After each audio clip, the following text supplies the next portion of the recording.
3 মাস বন্দী থাকার পর অবশেষে সে গাছের ফাঁপা কোটর থেকে বাইরে বেরিয়ে এলো। এখানেই গল্পটা শেষ হয়ে যাওয়ার কথা ছিল, কিন্তু প্রকৃতির জগতে কোনো কিছুই সত্যিকারের শেষ হয় না। সেই অন্ধকার কোটরের ভিতরে তখনও আরেকটি নতুন জীবন ছিল, যে কখনো বাইরের পৃথিবী দেখেনি। আর তার হাতে খুব বেশি সময়ও বাকি ছিল না। যদি আমি তাকে সবসময় খাবার এনে খাওয়াতে থাকি, তাহলে সে কখনো উঠতে শিখবে না। সে সারা জীবন ওই কোটরের ভেতরেই আটকে থাকবে এবং একদিন সেখানেই মারা যাবে। তাই এবার আমাকে থামতে হয়েছিল। আমি ধীরে ধীরে খাবার আনা কমিয়ে দিলাম। এমন নয় যে আমি পারছিলাম না কিংবা আমি চাইনি, কিন্তু জীবনে কিছু ক্ষমতা আছে যা শুধু খাইয়ে বা আগলে রেখে শেখানো যায় না। সময় খুব দ্রুত কেটে যাচ্ছিল। গাছের সেই ছোট্ট কোটরের ভিতরে এখন 2টি প্রাণ একসঙ্গে বাস করছিল। বাচ্চাটি বড় হচ্ছিল, আর আগে থেকেই সংকীর্ণ সেই জায়গা এখন আরো ভিড়, স্যাঁতস্যাঁতে এবং নোংরা হয়ে উঠছিল। বাতাস ভারী হয়ে যাচ্ছিল, জায়গা কমে আসছিল। যে জায়গা একসময় নিরাপত্তা দিত, এখন সেটাই তাদের সীমাবদ্ধ করে ফেলছিল। আমাকে এখন আগের চেয়েও আরো বেশি বার ফিরে আসতে হচ্ছিল, আরো বেশি খাবার খুঁজে আনতে হচ্ছিল, যাতে তারা দুজন বেঁচে থাকতে পারে। কিন্তু আসল প্রশ্ন ছিল, আমি কি প্রতিবারই ফিরে আসতে পারবো? কখনো ফল পেতাম, কখনো পোকামাকড়, আবার কখনো কিছুই না। জঙ্গলের উঁচু গাছের ডালে শুধু আমিই খাবার খুঁজছিলাম না, আরো কিছু শিকারী আকাশে ঘুরে বেড়াচ্ছিল। অনেক সময় আমাকে খাবার ফেলে দিয়েই ফিরে আসতে হতো, কারণ যদি কোনোদিন আমি আর ফিরে না আসি, তাহলে সেই কোটরের ভেতরে বেড়ে ওঠা নতুন জীবনের গল্প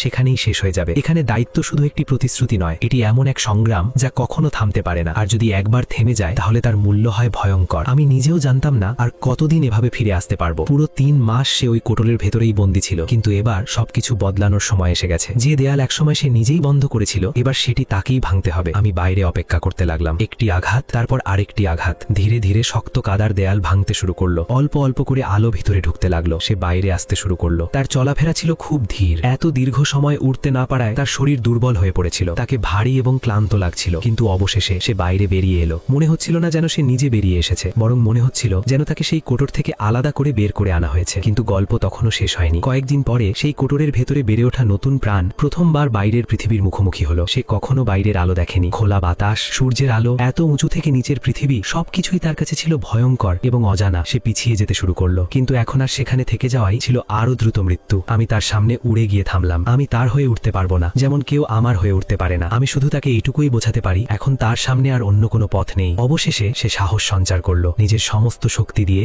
ধীরে ধীরে সেই অন্ধকার কোটর থেকে বাইরে বেরিয়ে এলো। তার চলাফেরা কাঁপছিল, বারবার ভারসাম্য হারাচ্ছিল। এক মুহূর্তের জন্য মনে হচ্ছিল সে হয়তো নিচে পড়ে যাবে, কিন্তু বাতাস তাকে ধরে ফেললো। সে ধীরে ধীরে নিজের ডানা ঝাপটাতে শুরু করলো। তারপর হঠাৎই সে উড়তে শুরু করলো। সেই একটি মুহূর্তেই গত 3 মাসের সমস্ত অনিশ্চয়তার উত্তর মিলল, অন্তত এইবারের জন্য। কিন্তু আমি একটি বিষয় খুব ভালো করেই জানি, এটাই শেষ নয়। আগামী আরো অনেক মাস তাকে আমাদের সঙ্গে নিয়ে চলতে হবে। তাকে খাবার খুঁজতে শিখতে হবে, তাকে বাঁচতে শিখতে হবে। এই জঙ্গলে শুধু উড়তে শেখাই যথেষ্ট নয়, আসল বিষয় হলো বেঁচে থাকা। আর কখনো কখনো কাউকে সত্যিকারের বাঁচিয়ে রাখার উপায় সবসময় তাকে সবকিছু দিয়ে যাওয়া নয়, বরং একটা সময়ের পর দেওয়া বন্ধ করে দেওয়া।